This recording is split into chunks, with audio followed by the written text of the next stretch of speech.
watching Fox 35 News Plus, streaming on Fox Local. Well, good afternoon to you and welcome into Fox 35 News Plus. I'm Garrett Wymer and thanks for joining us on this Thursday afternoon live on Fox Local and on YouTube. We do have some breaking news this afternoon out of Kissimmee. This was the scene at 192 and Bass Road near the 4300 block of West Vine Street in Kissimmee, where police were called out for a man walking along West Vine Street with a rifle. We're told police showed up, ended up engaging with that man. Shots were fired. That man carrying the rifle ended up being shot. He was taken to the hospital.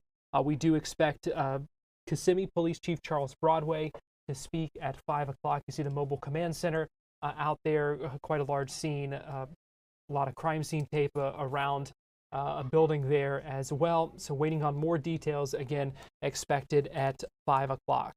Right now it is 4:01. That means it's time for today's Top 4 at 4, where we break down 4 of the big stories that we're tracking in the Fox 35 newsroom.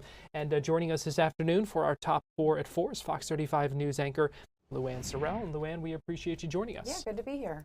Let's start. So we just talked about some breaking news, a big story developing this afternoon out of the state capitol, where it appears that, according to reporting from the News Service of Florida, 3 dozen people arrested in an apparent immigration raid on a construction site. Yeah, the video is pretty wild that we got today. It shows ICE agents and FHP troopers chasing down suspected illegal immigrants up there at a construction site. You can see all the construction workers standing around there and the ones who were cuffed and put into a big white bus. There's some video floating around that shows a woman crying as her husband's being detained. As I said, there's other video of agents chasing down the suspected illegal immigrants and slapping on handcuffs. So yeah, a lot of people talking about this on social media. This all happened at a construction site that will eventually be apartments for students at Florida State University. So it's very, very close to campus there up in Tallahassee. And you can see there's the bus you were talking about just a moment ago, a better shot of it as it kind of drives away. But this was something that has been going on for a while today. And in one of the shots as well, you can see, a number of people have gathered and are watching. You saw someone holding up a sign saying honk for freedom. So it definitely got the attention of a lot of people in that area. I know there was one witness who works nearby who got emotional as she watched it and described what she was feeling. So sad to be standing here and feeling like you're helpless. You don't know what to do. We've come to believe as a society that it's okay to put people in cages. And I think I'm just like in disbelief that these people can do I know it's their job, whether they're documented or not, they're humans. And also, yeah, the fact they're literally working, they're building the houses that people live in. And just in the last few minutes, we did get a statement from ICE saying that they served multiple search warrants as part of an ongoing investigation, but didn't release any other information about that right now. Yeah, they did this at a construction site in Ocala a couple weeks ago. We reported on that, and I'm also hearing that they also did a raid in South Florida. So this is an ongoing situation in the state of Florida. And Garrett, you'll remember, this is all happening as a new Florida law is making its way through the court system.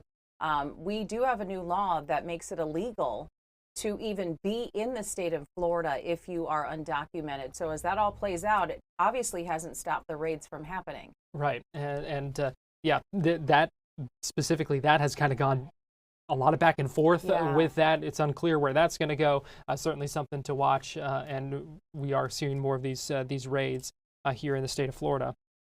Story number 2 today, and that is Governor DeSantis announcing plans to veto one of the bills that has landed on his desk. Yeah, the legislature passed it, and he says he's going to veto it. We're talking about House Bill 6017. It would allow more people to sue for medical malpractice if someone passes away, specifically adult children of the people who die.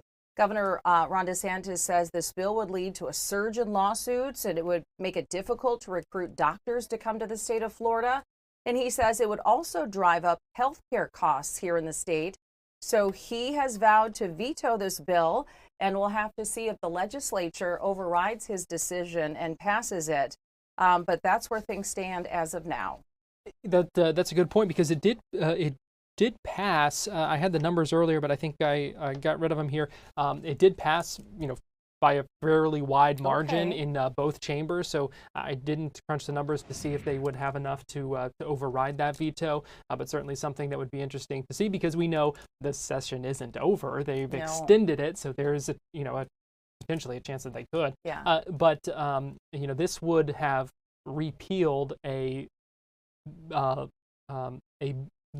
this bill would have repealed a law that had been in effect since 1990. And so the governor today was at this news conference talking about some of his concerns that you talked about, and how it would change things after this has kind of been in effect for 35 years. Well, I do have that soundbite somewhere. Let's go there. It does not need to be in the form of a lawsuit all the time. In fact, having regulatory and professional accountability, be swift, that probably would be more of a deterrent for negligent physicians than what this bill seeks to accomplish. And so I'm all for that. But if you are going to unwind what was done 30, 40 years ago, and do this non-economic damages in these two limited circumstances, you got to have caps on the amounts, and you got to have caps on the attorney's fees. That will protect the access to care. It will protect the costs from spiraling out of control. It will make it so that we can still recruit and maintain physicians. And so they came close to doing that. They didn't quite get it over the finish line. But I think for all the reasons that people have said, that as currently constructed, this bill would have a lot of negative impacts in a variety of ways across our healthcare system. And he was also there with the Surgeon General, who said he supports the governor's decision to veto that.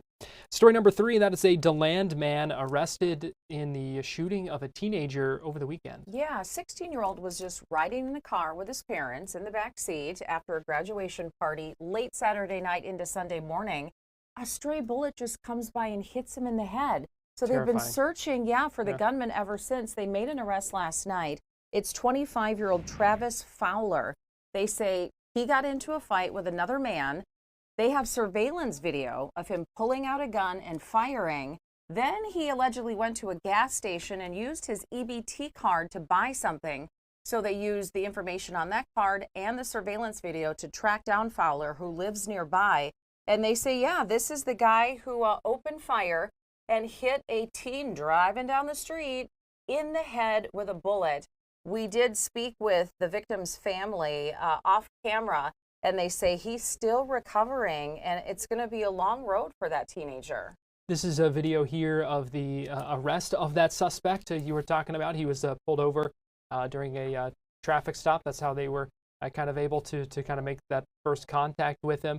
But I mean, talk about a scary situation. Coming home from a graduation party, a 16-year-old minding his own business, probably had no idea even what was happening. Absolutely the sheriff said that the suspect was arguing with another group over money and just firing shots. And like you said, stray bullet inside the car hits that 16-year-old, changed his life forever. They said brain injuries is what the sheriff said. So absolutely terrible situation. And the sheriff also today talked about why someone would do something like this. Lawlessness. That's what it comes down to, is lawlessness. When you look at some of the shootings that occurred, the McCabe's incident, how that person's not dead, I don't know. He's not dead because the shooter in that case was a bad shot. But when you look at these shootings, they got a firearm and they have a grievance, and the way to settle that grievance is to reach for their gun and pardon the street term, light somebody up. Street cred is what it comes down to. But this is a case where it shows to show you bullets don't have erasers on them. Did he intend to shoot the 16-year-old? No, he intended to shoot other people. But as a result of what he did, being so reckless and careless and not having a scintilla of humanity, he just opens fire in a crowded area. The bar across the street, OB's, there's a bar there with people inside of that bar, outside of that bar. But they don't think that way. 25 years old, he's been arrested a few times. Car breaks are his big thing. He was arrested for breaking the 10 vehicles back in 2019. And he was arrested for armed burglary, I think, in 2019 as well. but he's off of probation. I guess apparently he didn't have a felony conviction because we didn't seize his weapon. Gosh, and he brings up the McCabe's bar shooting as well. So you've had several, kind of really scary instances of things that didn't have to happen and shouldn't have happened. No, both in DeLand, Yeah. caught on surveillance video. So good thing they got this kid, if he is in fact the person who did it. But yeah, a sad situation for that 16-year-old, definitely. Now, a big day, story number 4 here, a big day for EA Sports here in Yes. Orlando. We talked about the excitement of the cover the other day, but Yeah. today, getting a look at some of the gameplay, some more of the new features. Yeah, we said on Tuesday they were going to release more information on Thursday, and here you go. They released a trailer for College Football 26. It's kind of long. It's fun to watch. If you get a chance, just, Google it online. It's everywhere right now. It really gets you hyped up for college football season, which is right around the corner. The game will be released on July 10th. But yeah, we showed you the cover on Tuesday, but now look at it. Looks like video to me. It doesn't even look like it's a video game. It looks like real video. That's how lifelike it's gotten. But yeah, it seems like it's even better than last year when it came out. We were like, ooh, this looks so good. It seems like EA Sports has even stepped up their game a little bit more this year. Well, they had a lot to live up to Yeah. because, we've talked about the sales and the success and the hype for last year's game. And you kind of had the feeling that no matter what, people were going to love last year's. Yeah. So how do you build on that? Right. After a year like that, where people were just excited to be able to play it again, there are things, features that people wanted to see in this year's game. So how do you follow that up? And that was a question that I asked EA Sports earlier today when we had them on Fox 35 News Plus. Take a listen. When you do something that special, you're gonna sit there. But one of the things that we've always said, and I think the team kind of embodies that, is one, there's always more that we can do, but two, I always sit there and it's like, hey, get to the top is easy. Staying at the top is a little bit harder than that. And for us to try to do that and replicate it, obviously we lean into knowing what our players want, and also our passion for the sport, our passion for the schools, our passion for everything that surrounds college football. So I'm just really proud of what they've been able to deliver this year, and hope that everybody gets to enjoy it and see it the way we see it. That's Rob Jones, the senior production director with EA Sports College Football right here in Orlando. And one of the things he also said was that he said that once people play EA Sports College Football 26, he said you're not going to want to go back to 25. Oh, He said it's wow. that much better. They made so many more improvements. cool. So it sounds like there are some big differences Yeah. and big steps forward for the game Yeah, franchise. I'm not a gamer, so I get hyped just because it's college football, but I'll have to ask my son and his friends when they get to play it, like, what's better about it? Right. And I'll have to report back to you, Garrett. Well, you should play your son on it. That would be a lot of fun, I don't actually. know how he would crush me. He All those probably buttons. would. I was really good at Atari and Nintendo when that first came Yeah. out. I was killing it. That little joystick. Now all these buttons and Just I'm a like, lot I don't going even on. try. Yeah. I can't multitask to that level, but the kids are really good at it. Are you a gamer? I play a little bit. I like to Okay. play some of those sports games. I do like playing college football, so I've got my eyes on that, and Yeah. can't wait for that. July 10th is when that comes Yep. out, so not too much And longer. you can get a preview 3 days early if you buy Madden 26 along with it, and Yes, you get the bundle. The bundle, You get a that's right. preview. 3 days early, Yeah. or 3 days early access. So tempting. Well, that is today's top forward for LuAnne. We appreciate you joining us. Sure. We're going to take a break, and we'll be right back.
watching Fox 35 News Plus, streaming on Fox Local. Welcome back into Fox 35 News Plus. Here's a live look at Daytona Beach, getting a little bit darker out there along the Atlantic coast. And here's a live look now at downtown Orlando and Lake Eola, starting to see more clouds gathering out there as well. Fox 35 Storm Team meteorologist Laurel Blanchard joins me now. And Laurel, we know there is a growing chance for some more storms this afternoon and this evening. Yeah, Garrett, we've really kind of started to fall into that rainy season pattern of seeing those afternoon scattered showers and thunderstorms popping up when we hit the heat of the day and then slowly starting to fizzle out through the overnight tonight. Some of those storms started to pop up at about 2 p.m. and this is what we're looking at right now. Taking a look at the storm tracker radar, we can see a cluster of thunderstorms continuing to make its way up towards the northeast, towards Palm Coast. That should be making its way towards Palm Coast within the next 15 minutes or so. And we're also starting to see that line by the villages making its way down more towards Lakeland start to develop. And that's really going to pick up as it makes its way over the I-4 corridor. So pretty much all through downtown Orlando, all through central parts of Orange County, as well as down towards the theme parks, we're going to be seeing those thunderstorms through the rest of the evening. Some of these storms going to be lingering as we head through the overnight tonight. So as we do talk threats, as these storms are finally starting to fire up, we can see that those winds gusts are going to be on the prominent side, being our threat number one.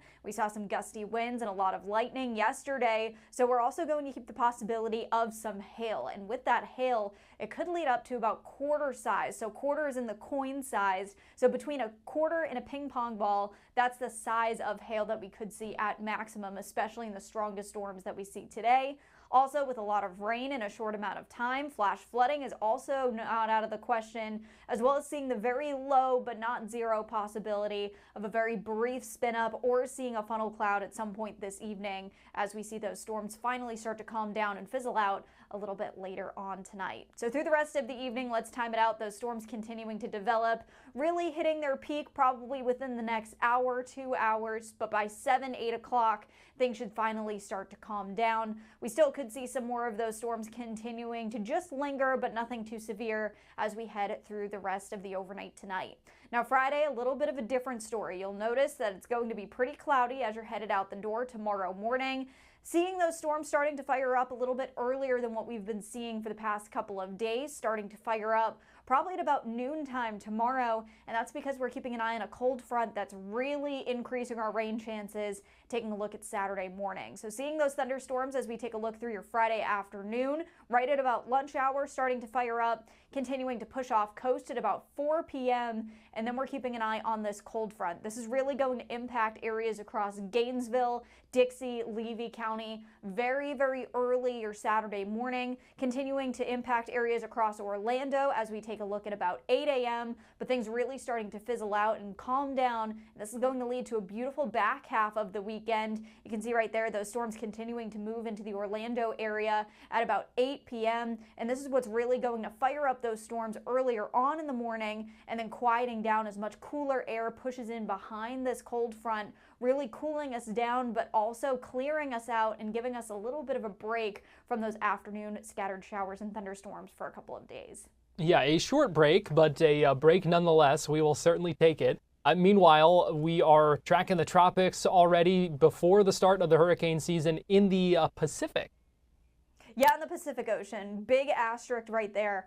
This is on the Pacific side, so more looking at the coastline of Mexico. The Pacific, Eastern Pacific hurricane season actually started in the middle of May, so they are really starting to get into their hurricane season now, and we have the first A-named tropical storm, Alvin, on the Pacific side. Nothing on the Atlantic side, but our season is coming up soon. But taking a look at this, you can see that satellite right there, really starting to build up that circulation just off the coast of Mexico, and this is what's going to continue to follow up on the Baja coast as we take a look at the next couple of days. So here's the timing on Alvin. Again, this is on the Pacific side. This is going to continue to make its way up towards the Baja Peninsula as we head through the next couple of days, slowly starting to fizzle out as it loses that traction as we take a look towards the end of the weekend. But overall, doesn't look like it's going to impact any land as a hurricane, However, the remnants could impact parts of Mexico and the Baja Peninsula as we head through the back half of the weekend. So the first named storm on the Eastern Pacific or the Atlantic side of the season,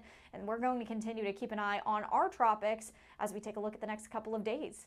Yeah, because the countdown is on to just a couple more days. Sunday, June 1st, the start of our hurricane season. So seeing activity right now in the Pacific, does that portend anything for our early start to the hurricane season once it gets underway here?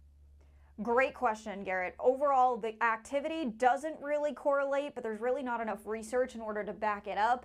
So if there is, we really don't know it yet just because it hasn't been studied for that long. But overall, activity-wise, there's really not a correlation. However, that doesn't mean that the Pacific absolutely doesn't play a role in what we see in the Atlantic. The ocean temperatures actually in the Pacific side actually lead to correlations with activity on the Atlantic side, and that's what we call El Nino and La Nina. So when we see the warmer water in the Pacific, that usually means less hurricane activity, very simply in the Atlantic. Cooler water in the Pacific leads to more activity in the Atlantic. So we're going to see those temperatures actually pretty close to average, but on the cooler side. As we come out of a strong La Nina last year, that's why our hurricane season was so busy here in the Atlantic last year. So as we see those ocean temperatures warm up ever so slightly, that ever so slightly warming up of those waters actually are allowing our forecast to be a little bit less busy than what we saw last year, but still just a couple more storms busier than what we normally see during our normal average season.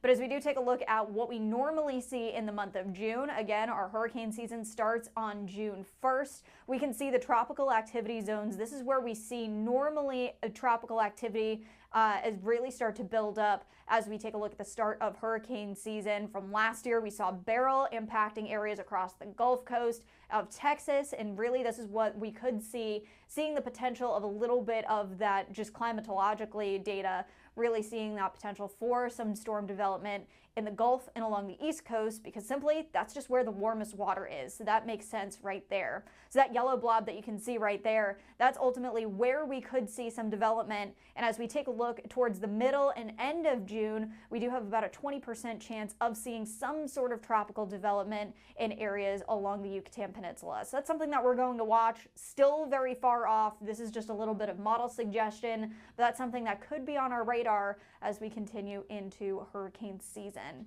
Little bit of good news though, the reason why that percentage is so low is because we have Saharan dust in the air, and this was a big topic last year. Saharan dust ultimately acts as a lid on hurricane activity, so the more the more Saharan dust that's in the atmosphere, the less hurricane activity, which is a good sign. We are going to be seeing a good amount of Saharan dust make its way into the Gulf of Mexico as we head especially through next week. So especially mid next week, this is looking at Tuesday, you'll definitely notice instead of those brilliant blue skies that we see here in Florida on summer afternoons, it's going to look a little bit on the hazy side, almost like if you see a campfire or a wildfire, just a little bit of that smokiness, but you'll also notice brilliant sunsets and sunrises over the next couple of weeks. But heads up, if you do have allergies like me, your allergies could be bugging you a little bit as we take a look ahead into next week because of the Saharan dust. But this is actually doing us a favor, again, keeping that lid on hurricane activity at least for the first couple of days of June. So that's a good sign. No hurricane activity expected for at least the first 7 days of hurricane season. Yeah, we'll always take that Saharan dust as long as it'll last. Obviously, there's a Yes. trade-off, but when it comes to tamping down that activity in the tropics, worth it. Yeah, that's a good sign right there. As long as that kind of stays, especially through the first month of June, we're looking at at least a good quiet start to hurricane season. Looking at the 7-day, though, see a couple of impact days, as you talked about, and then a little bit of a break, and then the return to that summer pattern.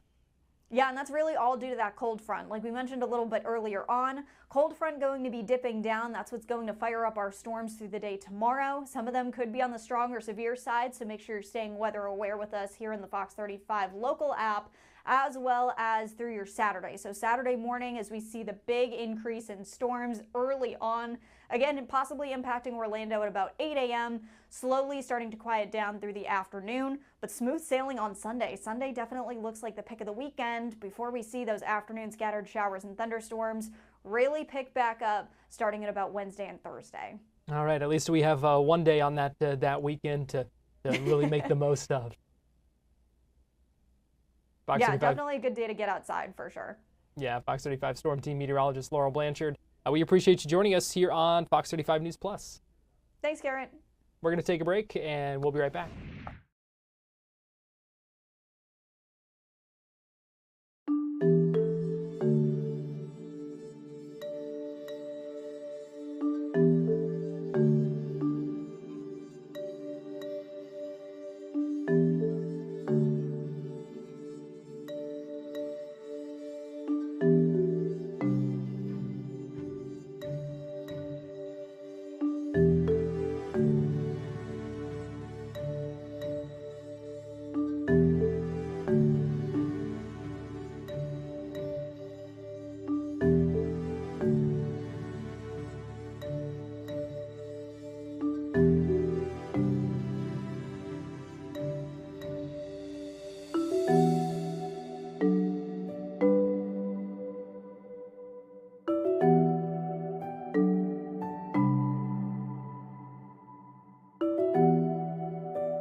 You're watching Fox 35 News Plus, streaming on Fox Local.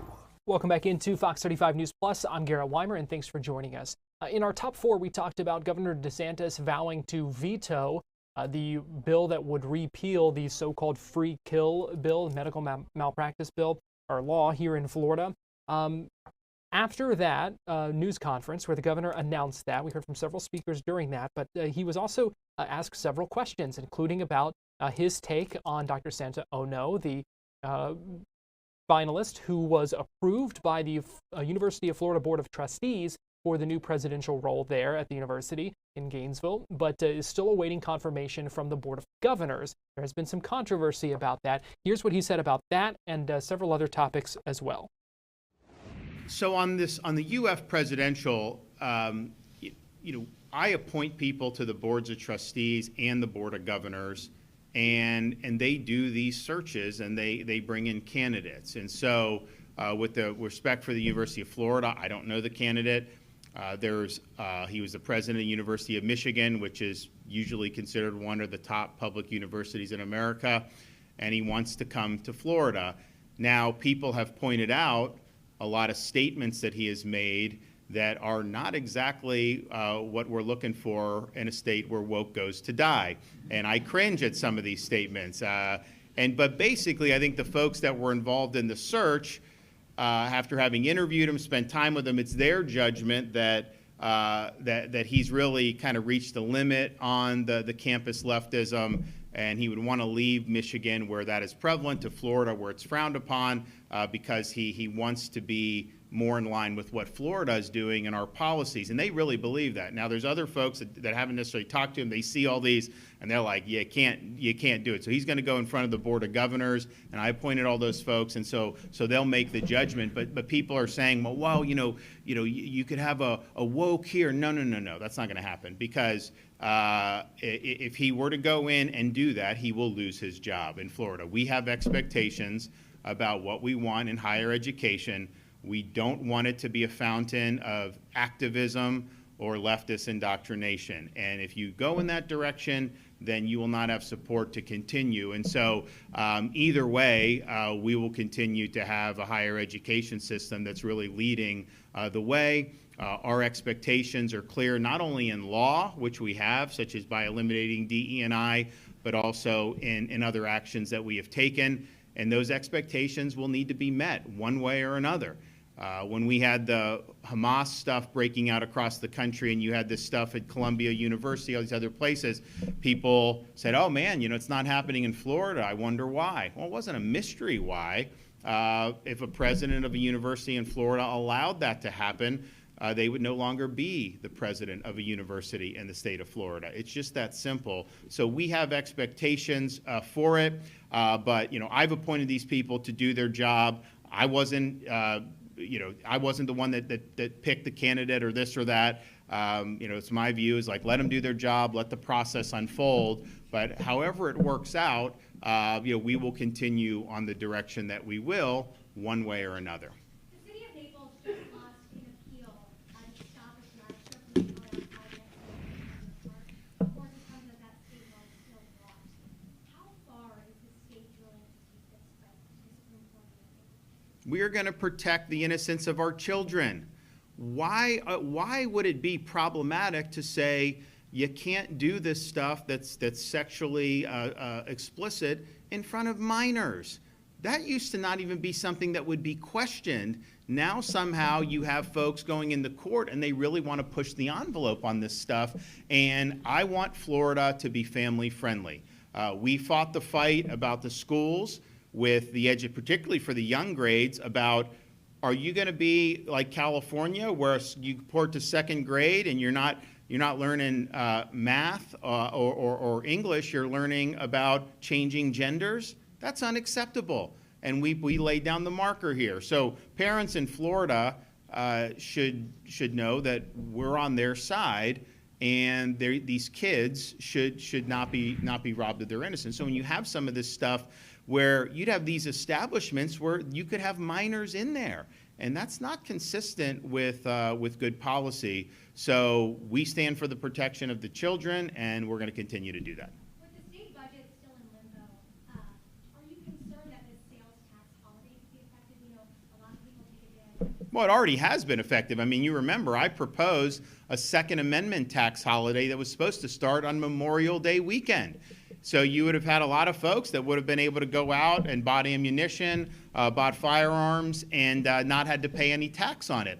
Now, we're still going to, I think, get that enacted, but it will be over a different period of time. And so, you only have one job, real job in the legislature, and that's to do the appropriations and to do the budget. The policy changes, you can do it, but you're not required to change any policy. You're not required to pass new laws.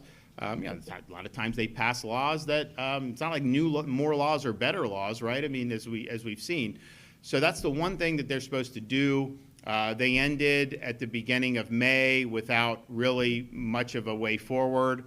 It's not clear to me that they have a better way forward. I have opinions on why that is, and at the appropriate time, you'll hear me articulating those. But you should have already had sales tax relief, and that's something that's meaningful to a lot of Floridians. When you say you're not going to have to do any sales tax, if you're making purchases that are hundreds of dollars, sometimes even more than that, I mean that adds up pretty quickly, and that's helpful for people. So we need to do that.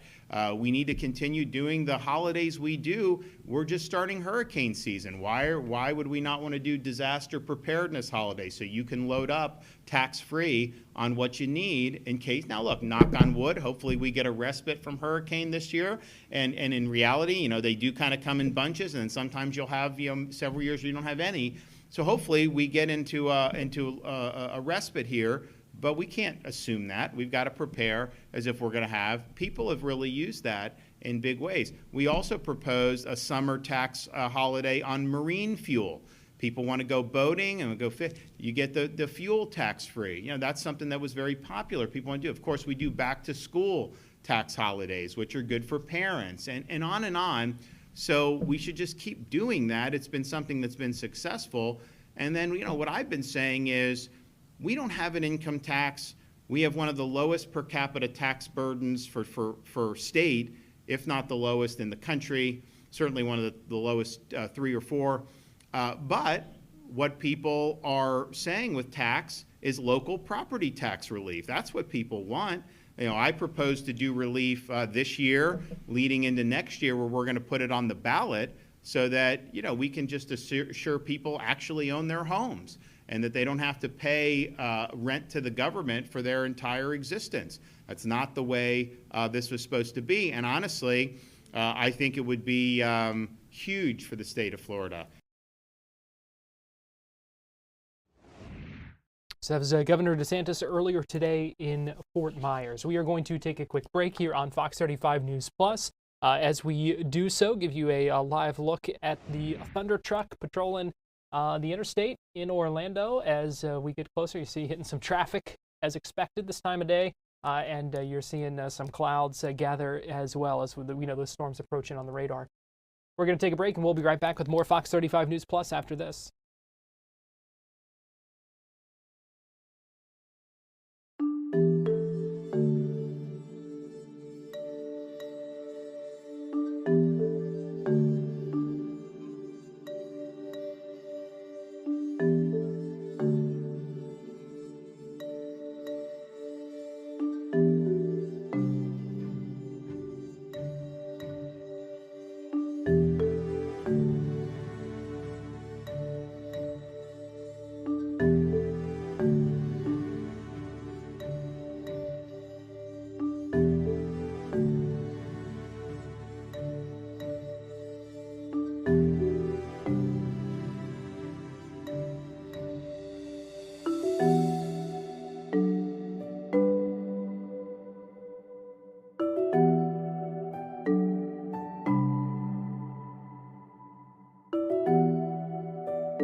You're watching Fox 35 News Plus, streaming on Fox Local.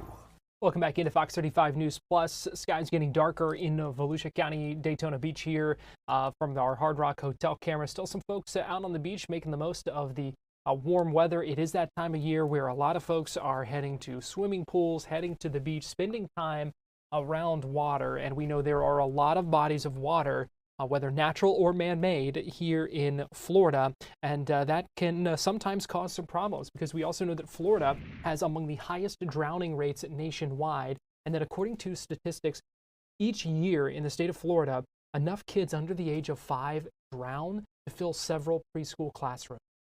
Heartbreaking statistics, and tragic to have to think of it in that way. But we also know that experts, advocates, officials, a large group is working right now to form a statewide plan to help prevent drownings and reduce those numbers of drownings that we do see.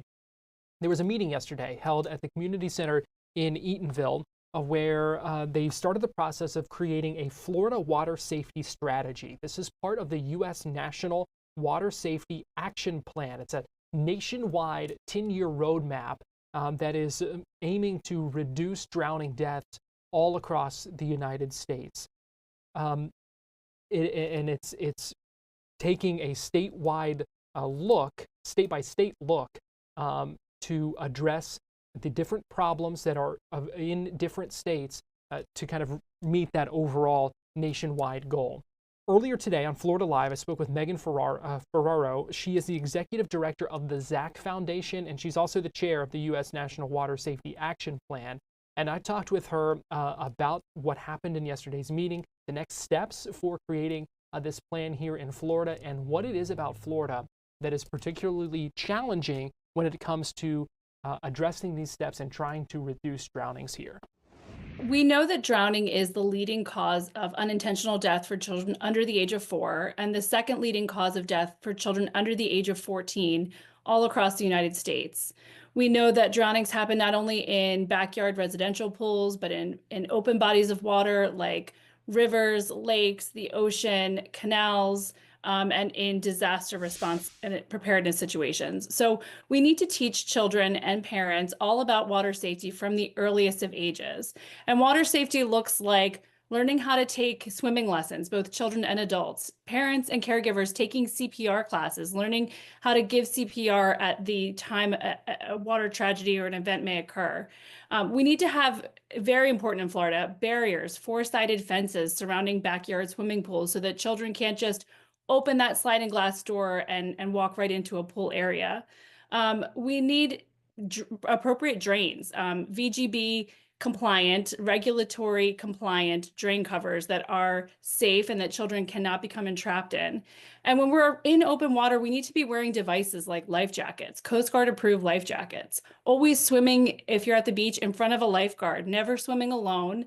And parents, it is great to have lifeguards at pools and at the ocean, but they are not the first line of defense to prevent your child from drowning. You as the parent are. So that means no talking on the phone while your child is swimming, no drinking alcohol, really ensuring that you are in arm's reach of young children anytime they're around water. We know it takes a whole community to prevent a public health crisis like that we're facing right now, especially in Florida, where in 2024, 105 children drowned in Florida under the age of 5, the biggest number across the United States. And so we know that it takes not only educating parents, but also educating teachers and doctors and legislators about how important it is to ensure that Learn to Swim is an available resource, that it's an affordable resource, and that families can transport their children to swimming lessons.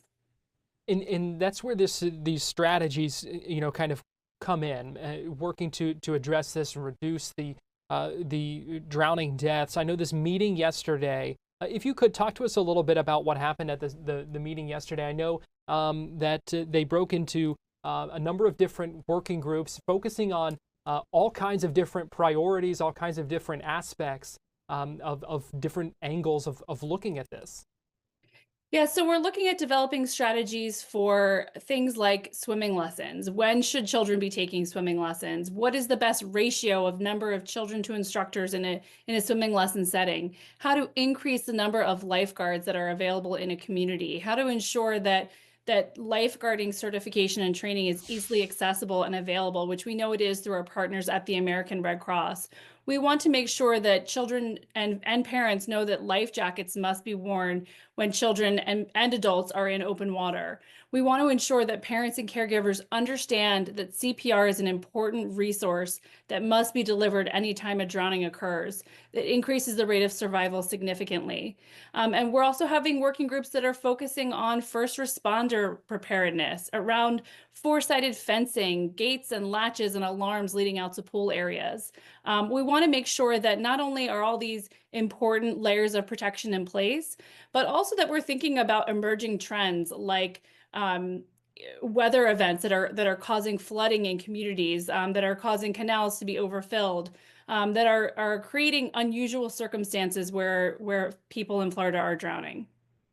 We're showing some video from the meetings yesterday. You can see a lot of different folks involved, a lot of different agencies and entities involved as well. You mentioned law enforcement, fire rescue, we know state representatives involved as well. Why is it so important to have that involvement and that buy-in from so many, have so many different people at the table as this discussion moves forward?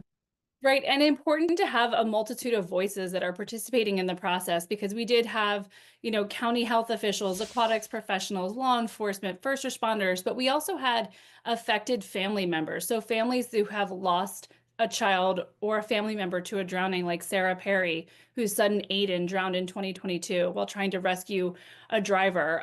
We want to make sure that the voices of those that are implementing the programming aligns with those that are making policies, that are making legislation, that are creating funding streams for children to be able to access swimming lessons. We know that these are an expensive, set of resources that families try to find the way to find funding for, but it's something that if we as a community come together, if we as a state try to find some funding within the state to provide lessons, that it's a really important layer of protection for children throughout the state of Florida.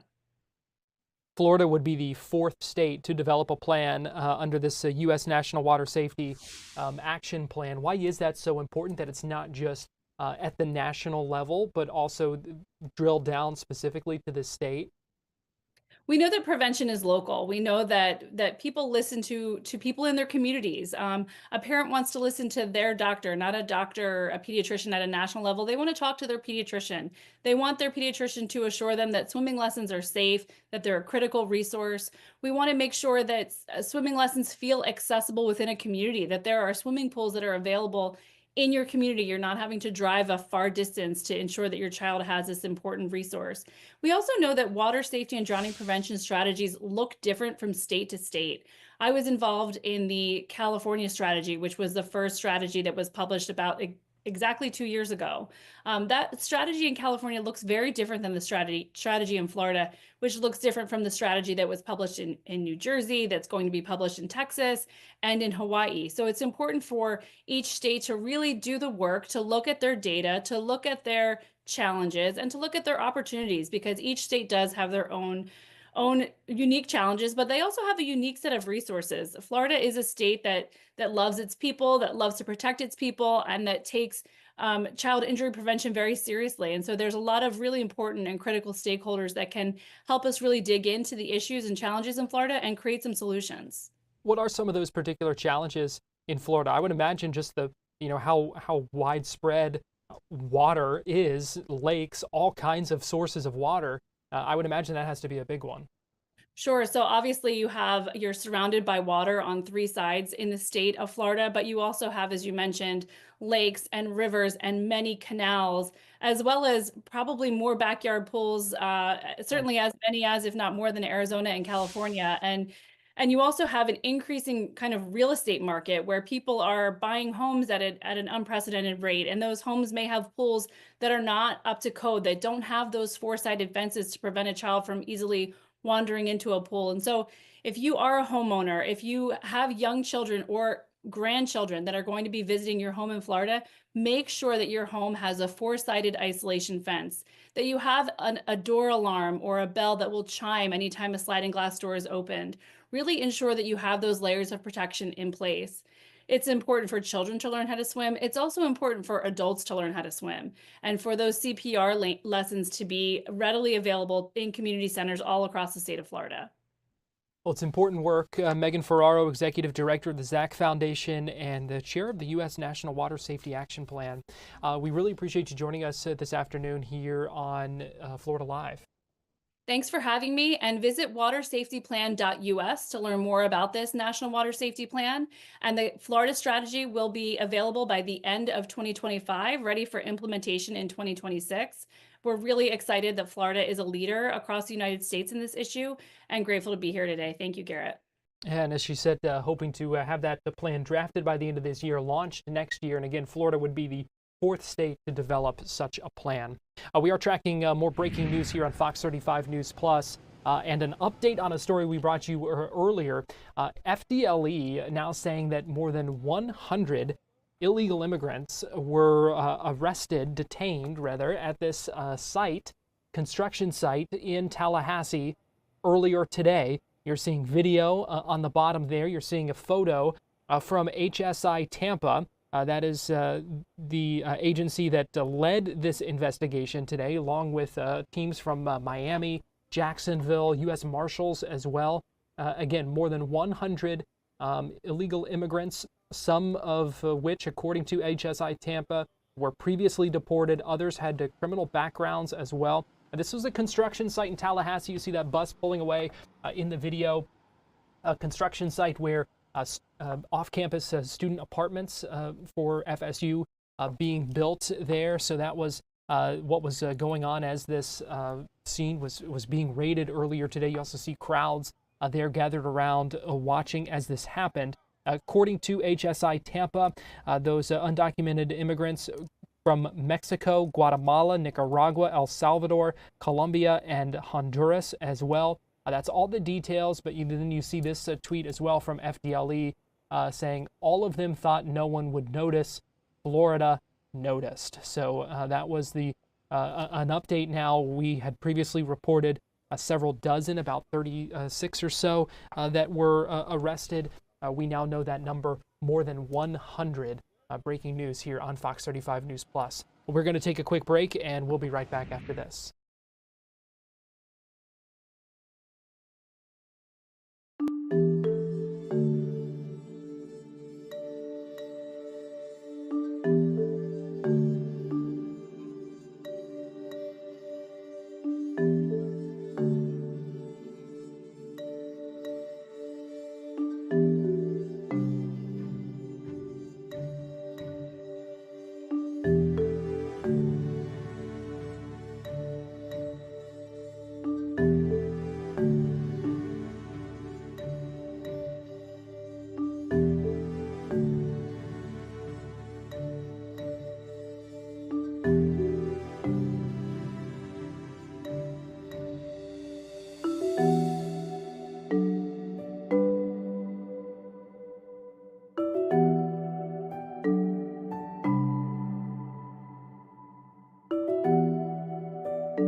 You're watching Fox 35 News Plus, streaming on Fox Local.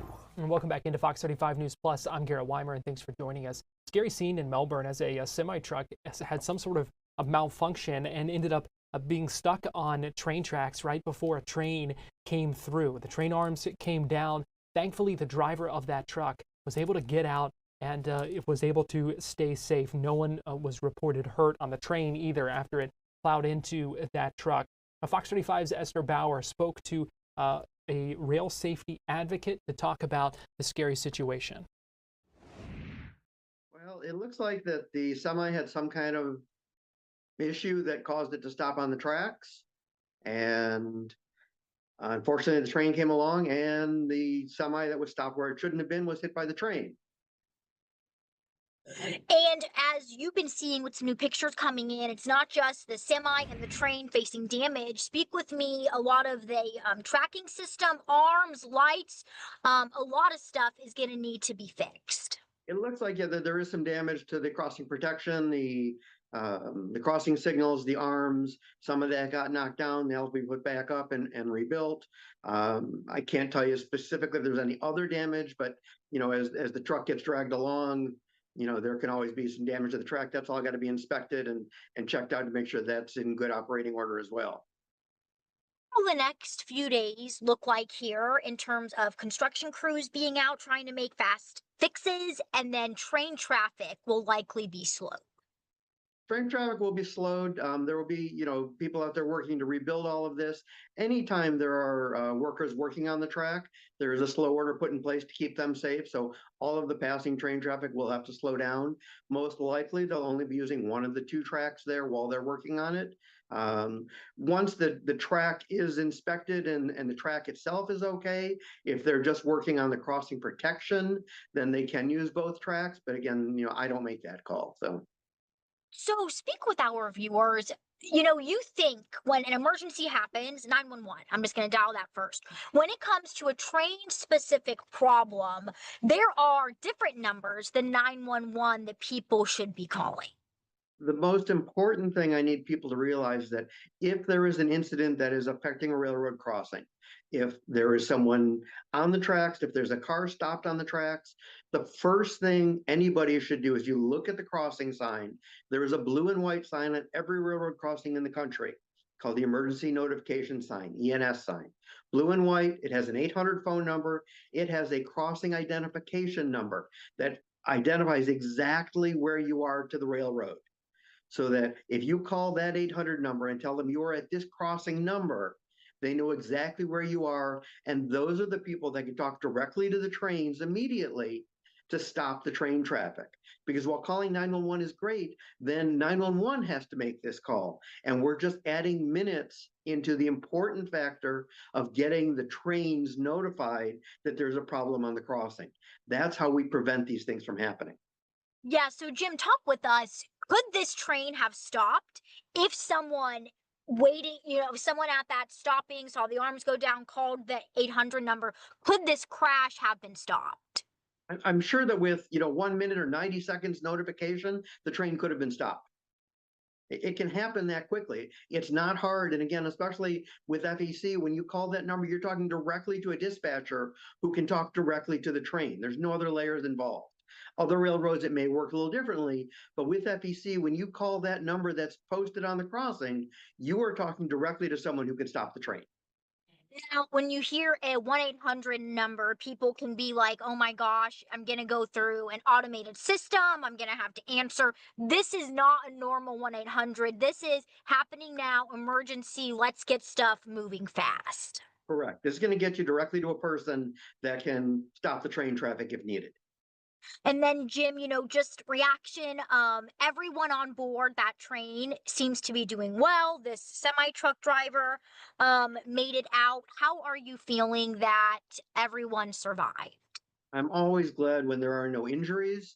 We never want anybody to be injured. I'm glad there were no injuries in this case. That's always most important. Equipment can be repaired. But again, these type of things can be prevented and stopped. And that's why those signs are there. And people just start getting in the habit. Every time you go across the crossing, if you start looking for that blue and white sign, you'll see it on every single railroad crossing. And really good, helpful information there about what to watch for and who to call if you have an issue at a railroad crossing. Well, coming up next, we are expecting an update from Kissimmee Police.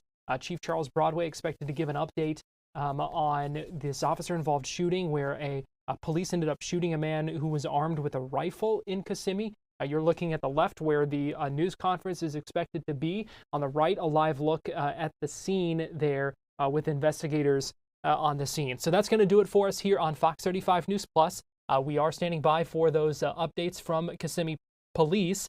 In the meantime, I will go ahead and send things out to Studio B, where LuAnne and Marlisa are getting ready for the start of Fox 35 News at 5, which begins in just seconds right here on Fox Local. And we'll be back with more Fox 35 News Plus tomorrow at 11 a.m. Thanks for joining us. Have a great rest of your Thursday.